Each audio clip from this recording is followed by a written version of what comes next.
Okay, let me bring in our legal correspondent, Srishti Ojha, who is there in the Supreme Court when this hearing was taking place. Srishti, while we have put the focus on what the Supreme Court has said in that hearing, the crucial one that took place earlier today, the question that will come up is what next now? Yes, a notice has been issued to the centre, but with the kind of observations that have been made by the top court, is there only room now for a tweak by the UGC? Is that the only solution available?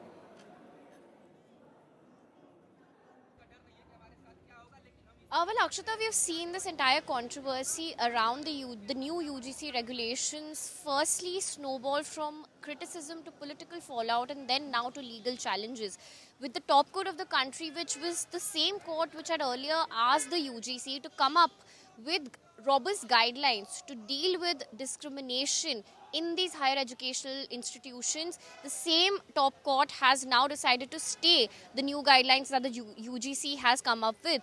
The Supreme Court has very clearly posed one question during the hearing today. After 75 years of independence, when we are finally walking into a direction of a classless society, are these guidelines in a way taking us towards a regressive direction?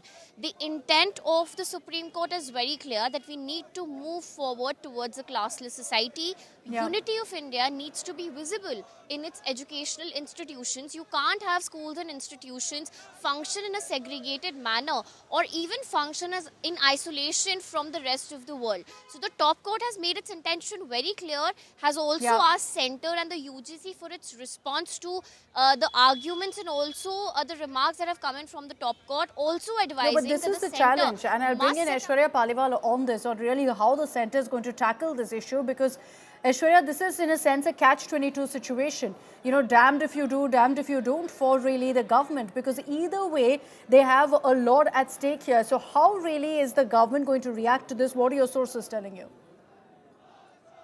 Well, Akshata, I could not have put it in better words than what you have. If you do it, then you are damned. If you don't do it, then you are damned. And this government specifically, they've already seen what happens when you put something out and then there is a rollback. So that's something that the government at the moment is extremely wary of. And from what I'm understanding from my sources within the BJP, the work has begun from the word go. The government also was very keenly looking at what the Supreme Court would say. And now 19th is the deadline that they have been given. On 19th, they will now have to submit a detailed analysis, a detailed response that they will give to the Supreme Court of India. Akshita, let me tell you, everything will be given out in detail, and they will also tell how the implementation of this will work. The implementation is the focus of the government at the moment, Akshita. So they've got a clear-cut response. They know exactly what their stand is going to be. We'll see how that plays out legally as well. Thanks, Aishwarya. Thank you, Srishti, for those details.